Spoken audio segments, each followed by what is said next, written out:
आ गई थी। एक समय एक बेरी गांव है, जिला झज्जर में एक बेरी नगर, छोटा सा कस्बा सा हो गया, पहले गांव था। वहाँ का एक हरलाल नाम का किसान जाट पहले क्या करते थे कि दूसरी मंडियों से दूसरी मंडी में बैलगाड़ियों से सामान लाया करते थे। और जैसे आजकल ट्रांसपोर्ट करते हैं वो ट्रकों से, वहाँ से सस्ता, यहाँ किसी चीज़ का अभाव है तो दूसरी राज्य से लाकर ट्रकों से यहाँ व्यापारी लोग बेचते हैं। तो वो ट्रांसपोर्ट का काम पहले बैलगाड़ियों से होता था। तो सेठ लोग उन बैलगाड़ी वालों से अपना सामान मंगाया करते थे। तो वहाँ एक नजफगढ़ है दिल्ली में, नजफगढ़ की मंडी से सामान लेकर के वो अपने यहाँ आता था रोहतक में, बेरी में। अब क्या था कि उसके वो एक धार्मिक व्यक्ति था, हरलाल नाम था उनका, एक धार्मिक व्यक्ति था। और उसका धार्मिक व्यक्ति पहले हमने ये सोच रखा था कि साधु संतों की सेवा करते रहेंगे, हमने इससे लाभ मिल जाएगा। इस धारणा से उसने एक साधु को अपने घर रख लिया कि महाराज आपको भोजन चाहिए, हमारी सेवा बन जाएगी, आप यहाँ भजन कर लिया करो। उसके लिए अलग चौबारा बनवा दिया।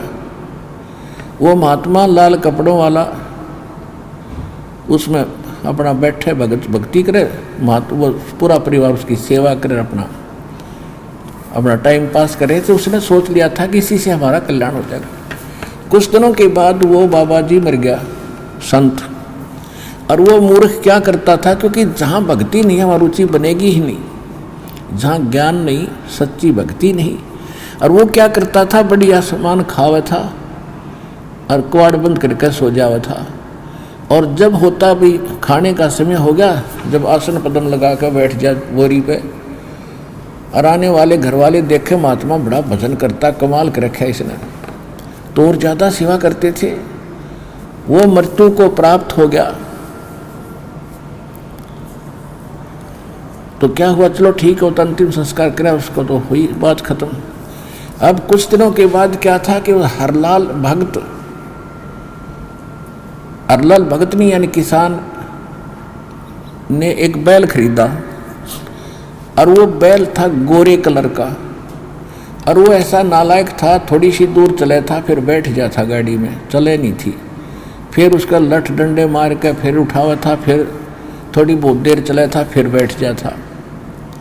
एक आधा नालायक बैल ऐसा भी होता है।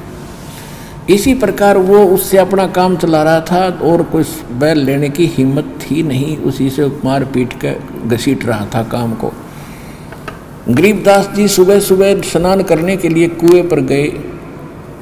उधर से रास्ता था उसके साथ से नजफगढ़ से लेकर बेरी का कच्चा रास्ता होता था। तो जब गरीबदास जी वहाँ स्नान कर रहे थे, वो बैलगाड़ी लेकर हरलाल आ रहा था, तो बैल बैठ गया थोड़ी सी दूरी पे। गरीबदास जी नहा रहे थे, देख रहे थे। हरलाल नीचे उतरा, उन्होंने काट डाला, तो उसके लिए रख रहा था एक छोटा, और उसका मट लगा मारने। तब गरीबदास जी ने कहा कि हे भगत, ए भाई क्यों मार रहा है इसको, रुक जा, ना मार इस बैल को। अब गरीबदास जी गए, वहाँ जाकर उसके कान में कोई बात बोली, वो बैल खड़ा हो गया और कहा कि अब इसका मारिए मत, यूँ बैठेगा नहीं। अब वो बैल अपना पहले दूसरे बैल से को था, तगड़ा था, पर वो तो मस्ती कर मारे था, उससे भी आगे चले और फटाफट काम करे। हरलाल ने सोचा भाई यो कोई संत है, इसने गजब का काम कर दिया, मेरी तो सारी समस्या हल कर दी, और ये तो पूर्ण महात्मा है, इसके कान में मंत्र मार दिया, ये तो डटा नहीं डटता, बैल खूब चल रहा है। तो अगली बार हरलाल जा रहा था, हरलाल ने फिर जाके पूछा उस महात्मा से, गरीबदास जी से पूछा कि महाराज आपने ऐसा के जंतर मंत्र कर दिया, ये बैल डटा नहीं डटता। तब गरीबदास जी ने कहा कि बैठ जा, तुझे बताऊंगा इसका भेद। तेरे घर पे एक बाबा जी तपस्या करता था, भक्ति करता था, और तू उसकी सेवा कराया करता। हाँ जी।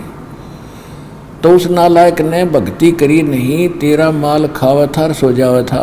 और भक्ति उसके पास थी ही नहीं, क्योंकि मंत्र से ही नहीं, शास्त्रों को साधना नहीं। तो इसका तेरा खाया हुआ ये वो बैल वो बाबा जी है भाई। इसकी मृत्यु होगी 4 वर्ष पहले मरा था। हाँ जी, 4 वर्ष पहले मर गया था। तो ये बैल बनकर आ गया, तेरे पूरे करेगा जो इसने खाए थे। मैंने इसको यही कहा कि भाई ये तो पूरे करने पड़ेंगे, लठ खा के कर ले, हर चाहे ठीक ठाक चल के कर ले, क्यों अपनी देही भी तड़वावे, तेरा पीछा छूटेगा। इस हरलाल का जो खा रखा है पूरा करना पड़ेगा। इसके बाद यह समझ में आ गई भी वो तेरे पूरे करेगा, ये बैठे को ना। अब हरलाल के का तो कलेजा हिल गया, अरे तेरा गजबी तो महात्मा के तो भगवान है गरीबदास जी, ऐसी बातें बता दी, सारी सत्य। चरणों में गिर गया और कहता घर बार छोड़ कर मैं तो आपके साथ रहूँगा। गरीबदास जी बोले भक्ति चाहे घर बार में कर ले और चाहे छोड़ के कर ले, भक्ति से पीछा छूटेगा। अब सारे आकर मेरे पास बैठ जाओगे तो बात कैसे बनेगी। आप नाम लो और अपना काम भी करो, लेकिन नेक नीति से, और भक्ति कर हरलाल तेरी मोक्ष हो जाएगा। कहते गाड़ी बाहो खुश रहो, खेती करो खुशहाल, साईं सिर पे राखियो सही भगत हरलाल। गरीबदास जी की वाणी में ग्रंथ साहब में लिखा है कि गाड़ी बाहो खुश रहो और खेती करो खुशहाल, पर मालिक ना भूलना, तो सही भगत हरलाल। तो उसके बाद हरलाल ने क्या किया, उस बैल को जोड़ा नहीं, अलग बांध दिया कि भाई ये तो बाबा जी था, और कह दिया कि भाई बाबा जी तेरे मेरे पूरे हो गए और मैंने माफ़ कर दिया, क्षमा कर दिए, मैं ये बात से तेरे काम नहीं लूँ। अब देखो, पहले वो मूर्ख कभी परमात्मा की शरण में रहा था, कबीर साहब की शरण में। वो जीव जो बाबा जी बना हुआ था, क्योंकि भटक वही रहे हैं जो मालिक के लिए, जो कभी मालिक की प्रेरणा में हुई है। अब वहाँ भी उसका पीछा छुड़वा दिया, उसका संस्कार खत्म करवा दिया। उस प्यारी आत्मा गरीबदास जी ने, भगवान की प्यारी आत्मा ने उसको वहाँ भी सुखी कर दिया। उसने एक तरफ बांध दिया, जब तक वो रहा उसको बढ़िया खाना चारा डालता रहा, प्रयोग नहीं किया उसने। तो आज आप मालिक की शरण में आगे मनुष्य हो, आपके भी संस्कार ऐसे निपटा देगा। जो आपके संस्कार बने हुए, किसी का लेना है, बच्चे का कोई देना है, पिछले संस्कारों का, ऐसे जुड़े हैं हम एक दूसरे से, दूसरी बात नहीं है। तो अब हम समर्थ की शरण में आ गए तो हमारा ऐसे ही छुटकारा करवा देगा, यहाँ भी सुख देगा और हर समस्याओं से आपका समाधान करेगा, उलगा करेगा। तो इस प्रकार परमात्मा की भक्ति कर करके, यानी मालिक की दीक्षा ले करके और आशीर्वाद से 64 लाख भगवान के शेष हो गए थे। अब सुख हो जाता है प्राणी को, फिर बकवाद शुरू हो जाती है। कबीर साहब कहते हैं, सुख के माथे पत्थर पड़ो, जो नाम हृदय से जावे, बलिहारी उस दुख के, जो पल पल नाम रटावे। कबीर परमेश्वर जी हमें याद दिलाते हैं कि इसे सुख का आग लगे, ऐसी याचना किया करो, भगवान से प्रार्थना किया करो, हे परमात्मा ऐसा सुख बाढ़ में पड़े जिससे तेरी याद चली जाए, ऐसा सुख ना देना दाता, और ऐसा दुख दिए रहना मेरे मालिक जिससे तेरी याद बनी रहे। कहते सुख के माथे पत्थर पड़ो, जो नाम हृदय ते जावे, और बलिहारी व दुख के, जो पल पल नाम रटावे। ये दाता ऐसा कष्ट बनाए रखना, तेरी याद बनी रहे। लेकिन ये दयालु है, ये तो ज्ञान देता है, लेकिन सुख तो दे ही देगा। इसके पास सुख के अतिरिक्त कुछ है ही नहीं, सुख तो फालतू पड़ा है इसके पास, और फ्री में देता है, रूंगे में देता है आपको। अब सुख हो गया, काफी लाखों 64 लाख शेष हो गए। एक दिन क्या हुआ, संस्कारवश किसी कोई वैश्या थी, एक लड़की गणका थी, उसने परमात्मा की भक्ति, ये ज्ञान सुन लिया रात्रि में कि तब परमात्मा सत्संग कर रहे थे।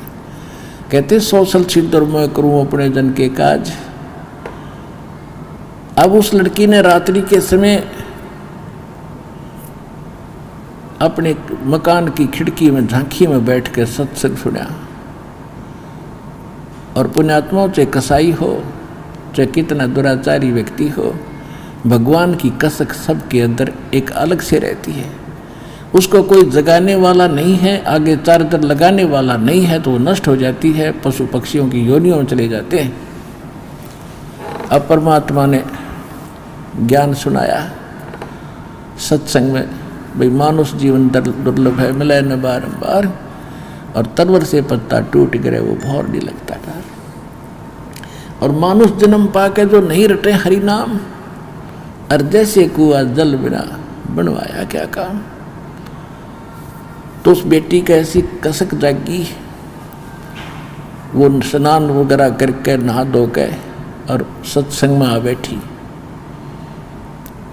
और उसकी जब तो किसी ने ध्यान नहीं दिया कौन है ये, कहाँ से आई है, जब उसने स्वयं अपनी सत्संग और सुना मालिक के पास बैठ के परमात्मा से अर्ज करी खड़ी होकर कि हे मालिक, क्या मेरे जैसी दुष्टा का भी उद्धार हो सकता है।